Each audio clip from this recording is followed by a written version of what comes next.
Force family. How y'all doing today?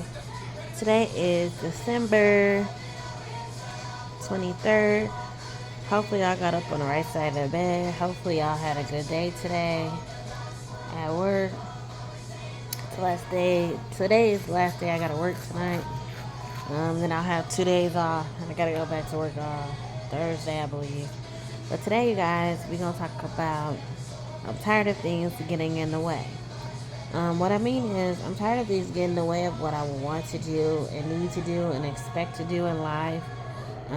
I always say to people who are in my life or outside my life, do not let anything get in the way of what you want to do or like to do. Whether it's husband, wife, son, daughter, people in your family, outside your family, people you know or don't know, strangers or anything like that. Because if you continue to let people to get in the way of where you're trying to go, what you're trying to do, what you're trying to achieve, and your goals and your set that are set in your mind, and more and stuff like that, you'll never go anywhere in life letting people, stop you from where you're trying to go or trying to stop you from where you're trying to go. I always say that it's better said than done. A lot of times it can be hard to try not to get people to mess up where you're trying to go in life. Sometimes you can mess it up your own self, and sometimes people can mess it up for you. And the thing about it is, I always say that I love everybody, I care for everybody, I do stuff for everybody, which is good, but with people trying to interfere in where your goals and what you're trying to do in life is a different type of thing. Continuously, I cannot continue to do that. I've done it for so long, and I'm so used to doing that. I've gotten to a point where now in my life, I'm not going to continue to do that anymore. Only because I'm not going to. I'm not going to let anything destroy my strength, my courage, my understanding, and my will to keep going, and the willpower to make a change in my life and in my children's life. I also always say that that God is amazing, and He's brought me so far in almost a decade, basically. And I tell you all the time that God is good because, there's a time I was homeless. There was a time I didn't have money. There was a time I did have money. There was a time that things got really bad, and there were times that something got really, really, good for me. And I'm at the point where now I'm in a good position, in a great position.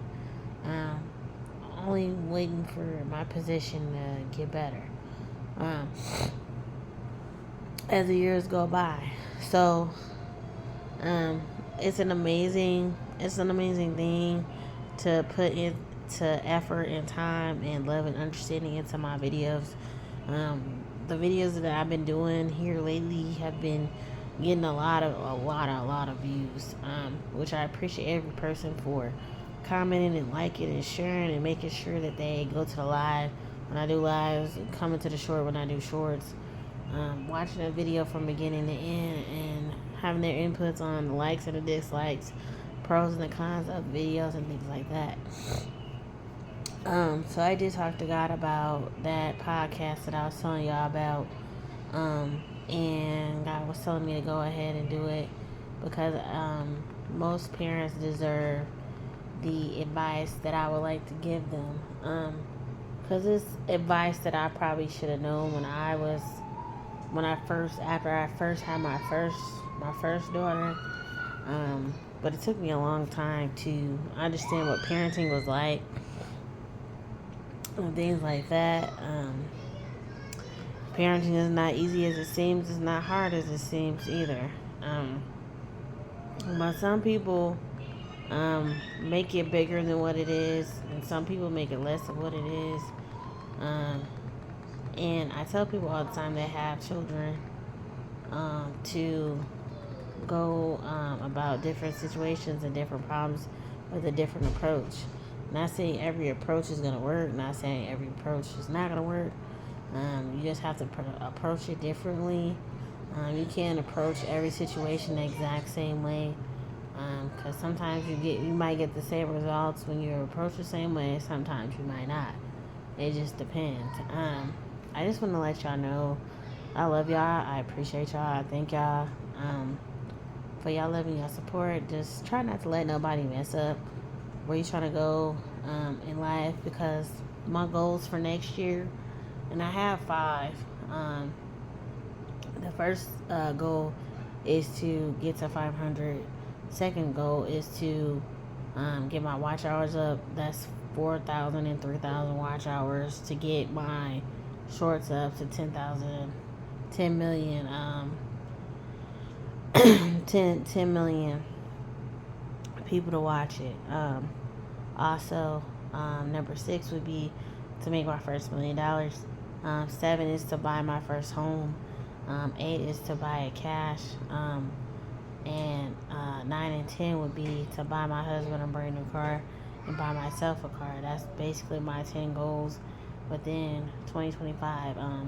Saving enough, at least, maybe like I would like to save at least $100,000, but as I think about it, I would like to save more than that. Hopefully in the years to come that it'll be, would it be realistic to save like $1 million or more? Would it be realistic? Who knows? Not saying that, things are not going to happen, and, that I'm going to be able to save all that at one time. It's possible, especially if you don't spend your money like right away as soon as you get it. I try to prioritize and budget how much I want to spend, when I want to spend, and how I spend it. I used to do that, y'all. When I used to get my work check, I used to just spend it like it was nothing, and then I'd be broke, and then be wondering why I didn't have money to do certain things for myself or for my kids. But now that I'm in a greater position, I know what to do and how to do it, and how to budget, and budget correctly without it being, a problem, basically, and stuff like that. So let me know what y'all think about this video. Like, subscribe, comment, hit your notification bell all for every time I drop a video. Love you guys so much. Talk to y'all later. Bye.